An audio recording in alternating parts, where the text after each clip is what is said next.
Alright, how's it going, Neil? Today, I'm going to be going over the most commonly asked questions that I get from clients and just on this YouTube channel about things with Synology NAS. Because there's a lot of misconceptions and things it's kind of hard to understand the very first time, and I want to just make a video going over all of them.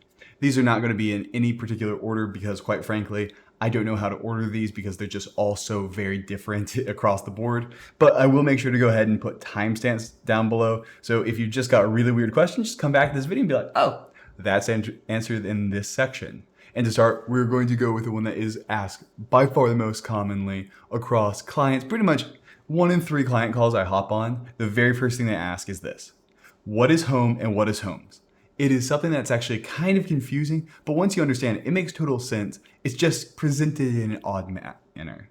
All right, so home and homes. I'm gonna go ahead and pull up DSM so people can understand what I'm talking about here. And if we look on the left-hand side over here, we see 2 folders. One of them is called homes and one of them is called home. And so this home folder concept has been around since pretty much Unix. It has been a very standardized thing that in Linux, which Synology is a Linux system right here, you pretty much always have a home folder for every single one of your users.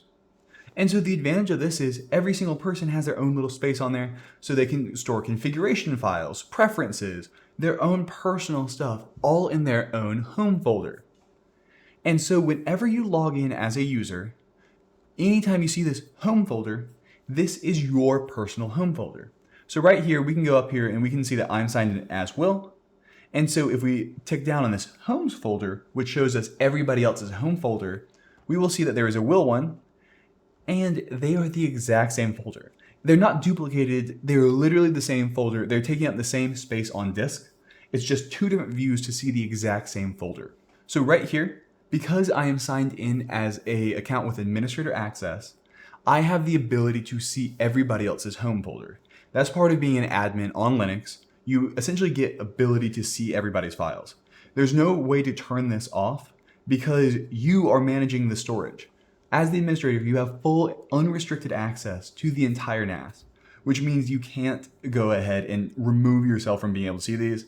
You can, and then you can always undo it yourself because you have complete control over this box. And so because I'm signed in as administrator, I can see everybody else's home folder here. And if we look right here, this will folder is the exact same folder as this home folder.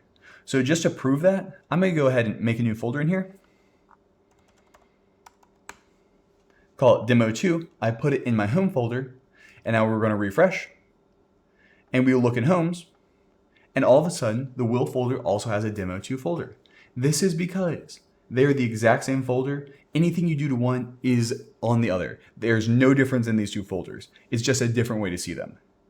If it's confusing your users, especially those who are connecting over SMB, what I like to do is go into Control Panel, go into Shared Folder, and under the Homes folder, hide this shared folder in My Network Places. So this way, when you connect to the NAS, everybody will still see their own home folder, but they will not see the Homes folder. If they did try to connect to the Homes folder and they did not have permission, they would not be able to anyway, but this way they just don't see it and they don't get confusion there. So that is one thing. If you don't see it, it is all controlled under this users and group setting, advanced, enable users home service. And you can also change it from one volume to the other here. And so essentially every single new user that you add on there, as soon as they sign in the very first time, they will have a home folder created.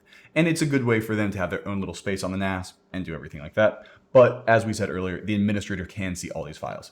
So that right there constitutes probably 60% of the questions I get asked that are just like easy to answer. Home versus homes, confusing, but once you understand it, it's pretty simple and a very useful feature to have. All right, so now this is especially with newer users and it makes total sense. Why can I not just stick a USB port on this thing and hook it up to my computer? Right here, there's a USB port on the front of this NAS. When I have my DAS with my little external SSDs, I just plug it right into my computer and it sees it. So the big difference here is the difference between a NAS and a DAS. A DAS, direct attached storage, is essentially just a hard drive that you plug right into your computer. A NAS, which is what a Synology is network attached storage. So what that means is this right here is a server. It has its own CPU, it has its own components, it is its own computer. Whereas something like this DAS right here, which is just a NVMe SSD, that you plug right into your computer via Thunderbolt. It does not have a CPU, RAM, motherboard, anything like that. All it has is a controller chip that allows you to talk directly to the storage. And so that is why you can't do it. This has a lot more of a complex system, and USB is designed as a protocol where it's designed to have a client and a server. It cannot have a server and a server. Basically, you can't have two computers talking over USB without one of them emulating. So if you look at QNAPs, some of them actually have the ability to be plugged in via Thunderbolt. But the way that actually works is the QNAP is actually emulating a 10 gigabit Thunderbolt switch to do that. You have to talk to a NAS over a networking protocol. So that is your normal Ethernet cables. That's how it talks.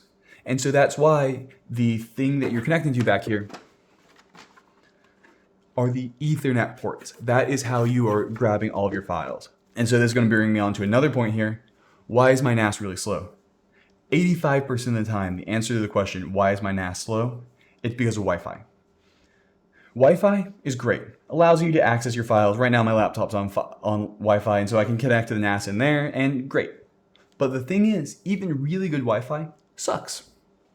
Because good Wi-Fi speed is 500 megabit. If you have a 500 megabit connection, that is awesome Wi-Fi. But in terms of file transfer speeds, that's only about 50 megabytes per second. And because of drop packets whenever you've got Wi-Fi and the latency with an SMB connection, normally you get way worse than that. So that by far the majority of time you find that your NAS is slow and you're trying to understand why, check and see if it's because you're on Wi-Fi and you're connecting to the NAS over Wi-Fi. There's not a lot you can do there other than buy a Ethernet port and plug it right into your computer, and you will find your speeds increase a ton. All right, so now on to the next one. This one's a bit confusing, even for people who kind of understand what's going on. And that is going to be, why does your computer say this connection is not secure, even though you're using HTTPS? So right now, I am signed in, as you can see, with port 5000, which means I'm signed in as HTTP, which is an unencrypted protocol. Now I'm going to add HTTPS and port 5001 and go there. And we are going to see that immediately you get this window right here. This connection is not private. And this is incredibly confusing, and I need to give kind of an explanation as to why that is the case. So right here, you will get this window a lot. And if we click show details, we will see that it has a certificate that is not valid. And we need to have a very quick explanation as to what certificates are and how to get past this. So every single browser is going to have a bit of a different setup for this. Under Safari, you go in and you click more and you say visit this website, and it allows you in. And we can see we do have the lock up here. Every single browser is going to be different. I want you to know while we start this is a completely secure connection for you. You do not need to worry that there is a man-in-the-middle attack going on. The reason that this is occurring is this guy right here. I typed into my browser ds923.local. The other thing is you will also always get this if you're using HTTPS and you are using an IP address to access the NAS. So my NAS is on 10.30.0.106, so we do 10.0.10, and we go to HTTPS. We will also see we get it. So anytime you are either typing in a local address, which is an IP address, or a .local domain, you will always get that error unless you do some very complex certificate stuff where essentially you tell every single one of your computers, hey, this is a certificate, you're in a certificate authority. If you know how to do that, you don't need to watch this part of the video. But essentially, anytime you're typing in an IP address up here, or a host name like ds923.local, and you have HTTPS on, you're going to get that. And so this normally happens after users go into control panel, login portal, and automatically redirect HTTP connections to HTTPS. And so this will now automatically have people who are on unencrypted HTTP traffic go to HTTPS traffic. So the thing is, the way HTTPS works is you have to have a trusted relationship to make sure there's not what's called DNS cache poisoning involved. And the easiest way to understand this is banking. So I'm going to open up a new browser over here, and we're going to go to bankofamerica.com. So Bank of America, people are obviously inputting their bank credentials on here. Very sensitive information, right? So how do I know that this is the real bankofamerica.com? If I had a DNS server set up where I said bankofamerica.com is not actually this IP address, it is actually this IP address, a server I can control. I could do that. If I ran a coffee shop, I could easily do that and basically redirect everybody's traffic. Instead of going to real Bank of America, going to my fake Bank of America, and I could download the source code for this site and make it look really, really, really good. So how can we protect ourselves from that? And so that is what this lock up here is for. This lock right here guarantees that nobody is in between me and bankofamerica.com.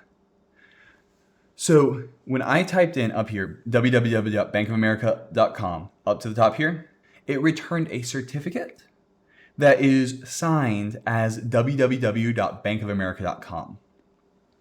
And this is signed with authority. Essentially, what has happened is Bank of America says, I own the domain bankofamerica.com. They go to a thing called a certificate authority, basically these giant organizations that guarantee that Bank of America actually owns Bank of America. They then hand Bank of America a certificate with their website name on it. And so the website name matches the certificate. And that is used for encryption. And so what this is doing is this ensures that the traffic I am sending to bankofamerica.com, such as my username, password, everything like that, can only be decrypted by somebody who owns the www.bankofamerica certificate. Anybody else will not be able to decrypt this traffic. Even if they got the traffic, they would not be able to decrypt it because they do not have that private certificate that is signed as www.bankofamerica. So the way SSL encryption works, which is how HTTPS works, is it always checks the name of the certificate to make sure that it is signed by a certificate authority, people high up, and that it matches the name of the website you typed in at the top of your browser. And so that way, I cannot set up a coffee shop that redirects everybody to Bank of America to my own fake Bank of America, because I will not be able to get a certificate that allows me to decrypt traffic going to bankofamerica.com. Long-winded explanation there, but it really helps understand what's going on here. Now, when we go to our NAS, this is different. We are typing an IP address, and this IP address, you could set up this IP address on your NAS at your house. Essentially, I don't own this IP address. It's just a private IP address that anybody can pull. So there's no way I can get a certificate for 10.30.0.106, nor could I do it for ds923.local. Those certificates I just can't get. So if we click on the lock and see the certificate, we're going to see two things. First, it is self-signed. A self-signed certificate essentially means that I have created my own certificate, but I've not gone up and gotten approved by these big certificate authorities. Those certificate authorities essentially tell your browser, yes, we have independently verified and made sure that he owns www.bankofamerica.com.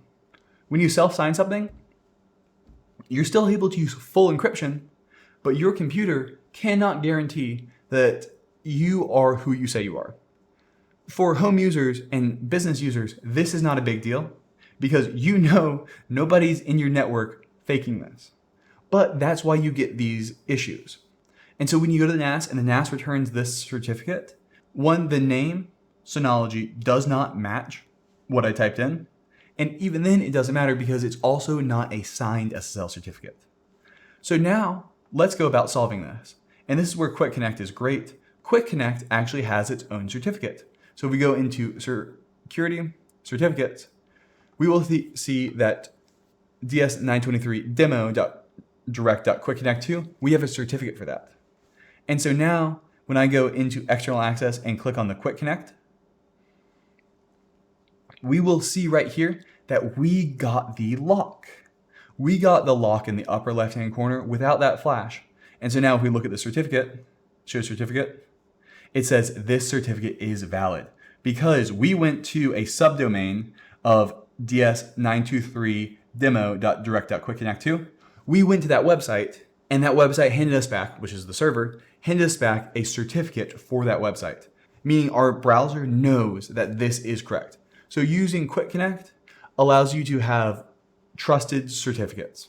Now for users who do not have any external access to the NAS, except maybe by VPN server, which already does encryption, you are not going to be able to get either Let's Encrypt certificate or Quick Connect certificate because you do not have the external access to prove yourself. You would either have to buy a certificate, which would be very expensive and very annoying. Once a year have to come in here, or you can just trust your browsers and say, yes, I know this is it. Or you can use unencrypted traffic. So that is why you get that. Whenever you get that, hey, this is not secure message, and you're going to your NAS, you don't need to worry about it. It is a very low likely chance that somebody broke into your network and is performing a man-in-the-middle attack on your NAS. It's very unlikely. They could steal your data a lot more easily, more likely than not, if they have that kind of access. So you should not worry about it. If you ever see that when you're going to anything that you're not hosting yourself, you should be worried. Never click OK, proceed whenever you're going to a banking site, because that site may not actually be the site you think it is, and it may be somebody stealing your data. All right, so that one was long-winded, so let's get back. If you have any other questions on this, check the link for the description below. I am planning on doing a full demonstration on how SSL certificates work because it is quite confusing, but let's get back on track. So the next one is a very common one, and this one I'm not going to be able to do a full explanation here because there's so much to it. But the question is, hey, why can I not connect to this NAS when I'm not at my house? And I'm actually planning on doing a video, probably be out about the same time this is, so I'll leave a link to that as well in the description below that goes over this. But essentially there's 3 different real ways you can connect to your NAS outside of your home's network. When you're in your home's network and you open up Finder, you will see under network, you're going to see all your servers. As you can see, I have quite a few servers running on this network. But you see all these different servers. But when you leave your house, they no longer exist, even if you're using a VPN server. And so the reason for that is those servers only show up on a layer 2 connection or layer 3 with DNS multicast. Not going to go into that here, but essentially those only work when you're on your local network or a very specially configured network. What will always work as long as you're on a VPN server is using IP addresses. The other thing is this protocol where we're seeing all these NASs is not something that is secure to put on the internet. It is called SMB, and you don't want to do SMB on the internet. And so you want to make sure that you're doing one of 3 things when you're trying to access files outside your home network. One, which is probably the most complicated, is to use a VPN server. And that way you can connect to this VPN server hosted on the NAS and then connect back. Essentially, it's like you're at your local network and you're able to type in the IP address of the NAS and see it, all over an encrypted connection. 2, you can use Quick Connect and use something like Synology Drive. This is by far the easiest way to do it, and it just kind of works, but the files do have to be locally downloaded to your computer for you to use them, so for some workflows it might not work great. And finally, 3 is going to be WebDAV or WebDAV. This is something that's actually designed to be opened up on the internet and is more or less safe to do. You can essentially open up WebDAV and then you can mount them on your computer in either Windows or Mac and see them very similarly. I'm not going to be able to go over those all in this video here, but I will be having a follow-on video there. It's essentially that you need to be able to have a connection to your NAS that is secure, and that's why it does not show up when you leave your network. Next one is I set up my volume as ext4, and I want to set it up as BTRFS because I made a mistake. And this is an unfortunate answer. The only way to do this is essentially if you've gone through and you've set up your volume as an ext4 file system, which for the vast majority of users who have the ability is a mistake. The only option you have is to essentially back up all the data and then put it all back on after restoring and creating a new volume that's BTRFS. There is no way to migrate, at least none that I've seen so far. Now we're going to go into a bit of a lightning round, just commonly asked questions here that I feel like I need to give an explanation for. So a question I often asked is, hey, I have 2 hard drives in the NAS, but I only see one of them and it's taking up half the space that it should. I should have 4 terabytes because I've got 2 2-terabyte drives in there. Likely what has happened is you've gone in and you've set this up as an SHR1. That tends to be how people set these things up when you just click through. And so what has essentially happened is you have created a volume that 2 of the drives are mirroring each other and backing each other up. This is also true if you have 3 drives, you'll lose 1 to storage if you're using SHR1. And so that is why there is not an easy way to get out of this without having your NAS say, oh, I'm failing all the time. So essentially you'll probably want to, if you can, just reset up the NAS. And when you're selecting your volume, create a basic volume where every single drive you add in there will be a different drive. And that's just going to be the easiest way to understand. Or it's very nice to have redundancy, though note, RAID is not a backup. Another commonly asked question. I forgot my username and password to the NAS, or I screwed up a networking configuration or something like that. What do I do? And so if you do lock yourself out of your NAS or you can't find it or anything like that, and you've tried everything else, do a soft reset. And check out this article right here. Make sure to read this just in case it has updated in DSM-8 or whenever you are watching this video. But you're going to want to do a soft reset if at all possible at first. Essentially what that means is you're going to go ahead and open up the back of your NAS right here. Look at the back. And there's a little reset button, one of those pin pushes. And you're going to hold that for 4 seconds until you hear the first beep. As soon as you hear the first beep, stop holding it. Because if you hold it for too long and do it a second time, it is going to go ahead and format all of your drives, which is a hard reset. You want to do a soft reset. And what this is going to do is it's basically going to reset all your super basic configs back to the regular stuff. It is going to reset your networking configuration to DHCP. That way, if you've done any weird networking configurations, they will no longer be there. It's going to turn off your firewall. It is going to reset the admin account to being existent with no password. And so what you'll do is you'll go in, you will find your Synology, go into find.synology.com, type in the username admin with no password, and then you will immediately be able to reset the administrator account to a password you know. It's also going to do the following things here. It's going to disable auto block and remove the auto block list, so that way if you blocked yourself out, it's there. And the 2 things that are really annoying that it does do is 1, it removes your virtual machine manager cluster, which is a pain to get back. I've had to do that before, not fun. And 2, it removes and it flushes the encryption keys. Obviously you want it to flush encryption keys just so if somebody walks off with this NAS, they can't grab the encryption keys off there and get your data without having the admin password, but you will have to reset those up. After that, you're just going to want to make sure to give the admin a new password and then disable the admin account if you have not already. It's not too big of a deal and everything is kept. Your users and your data is all kept, so you do not have to worry about it too much. Once again, doing a dedicated video for that. All right, and so that should be pretty much it. This is a list I try to keep going, and I'm probably going to do a second video. So please, whatever your questions are, put those down in the comments below so I can add to this and build off of it. But that is pretty much the stuff that I see so many people either asking in the comments or just in general whenever we're consulting. I do this professionally, so if you want to hire me, there's a link for that in the description. Quitting my job and doing this full time, which is kind of crazy. So any other questions you've got, leave down in the comments below and let me know what else you think. All right, have a good one. Bye.